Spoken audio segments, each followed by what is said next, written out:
شاید اس کا ڈبل ہو گیا. تو جب مقدار بڑھتی ہے تو معیار کم ہو جاتا ہے. یہ فطری نظام اللہ تعالیٰ کا. تو اس لیے میں عرض کر رہا ہوں کہ خوب محنت کیجیے. جو اب اس وقت صورتحال یہ ہے، میں نے سنا کہ بعض جگہ فیس دیا ادا کیا سال بھر کی اور افتاء کی سند لے کر آ گئے.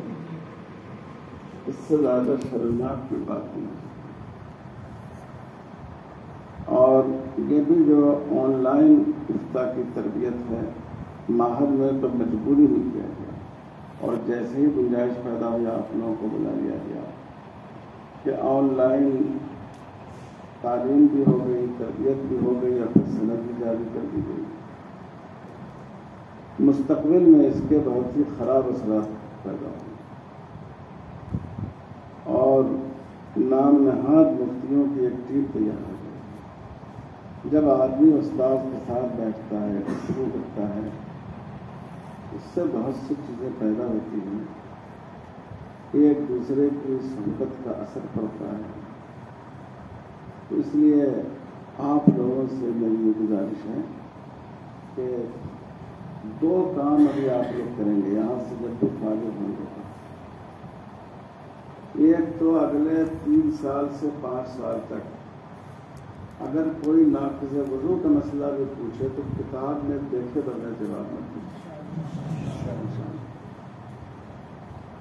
اور دوسرا کام یہ کیجیے کہ کتابوں کا مطالعہ ہمیشہ جاری رکھیں. خاص کر اپنے یہاں در المختار کے جو ابواب منتخب کیے گئے ہیں، جیسے کتاب الطہارت سے انجاز کا باب ہے، جیسے کتاب الصلاۃ سے مفصلات صلاۃ و مفصلات و مکروہات کا باب ہے، سجدہ سہو کا باب ہے، زکوٰۃ سے زکوٰۃ اموال اور مصارف زکوٰۃ کا باب ہے، اور طلاق کے بعد میں وقوع طلاق کا باب میں شروع میں جو باب آتا ہے، وغیرہ وغیرہ. حضر عبادت کا باب ہے، ذبائح کے مسائل ہیں، اضحیہ کے مسائل ہیں. یہ سارے ابواب ہیں. وہ ہیں کہ آپ لوگ یہاں تو آپ نے در المختار میں پڑھ لیا، لیکن فقہی جزیات بحر ناقد افراد ہیں. تو یہاں سے جانے کے بعد آپ ان ابواب کو مختلف کتب فقہیہ میں بالاستیعاب پڑھنے کی کوشش کریں، اور جو مسائل اہم نظر آئے اس کو اپنی کاپی پر نوٹ بھی کریں. تب آپ کا ان ابواب کا انتخاب اس نقطۂ نظر سے کیا گیا ہے کہ اس سے متعلق مسائل زیادہ پیش آتے ہیں. خاص کر حیدرآباد سے متعلق مسائل کثرت سے پیش آتے ہیں، اور سجدہ صحت کے مسائل کو بہت توجہ سے پڑھنا چاہیے. حضرت گنگوہی رحمۃ اللہ علیہ آخر انہوں نے فرمایا کرتے تھے کہ اب مجھے نماز کے مسائل سے تھوڑی سی مناسبت پیدا ہو گئی.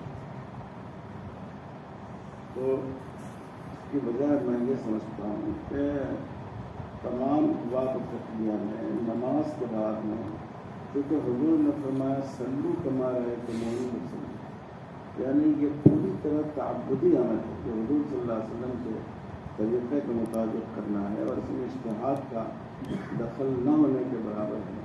تو اس لیے اس کی جزیات تمام ابواب فقہیہ سے باہر ہیں.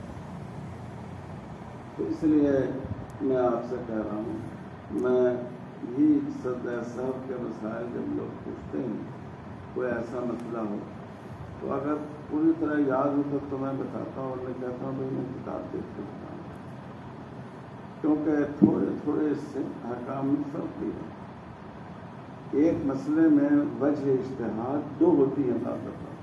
فقہا ایک مسئلے میں ایک وجہ اجتہاد کو ترجیح دیتے ہیں، اسی کے مماثل دوسرے مسئلے میں دوسری وجہ اجتہاد کو ترجیح دیتے ہیں.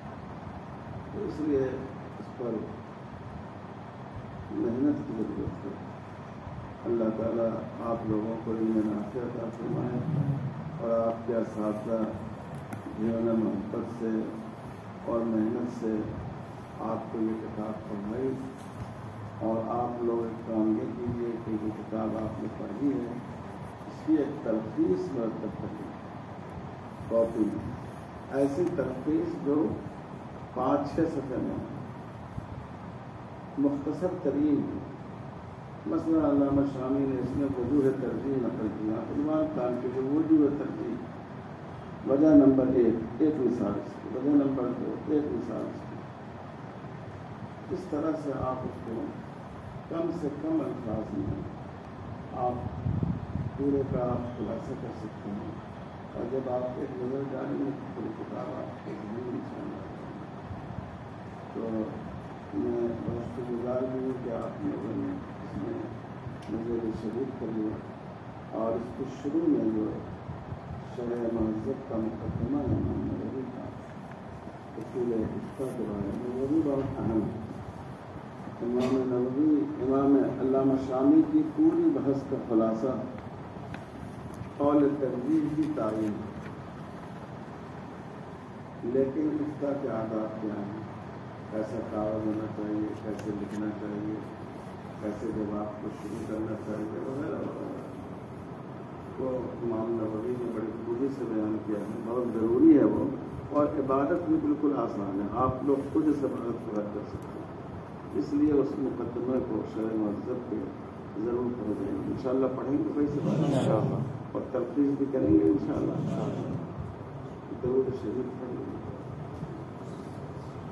اللهم صل على محمد وعلى آله وبارك وسلم. ربنا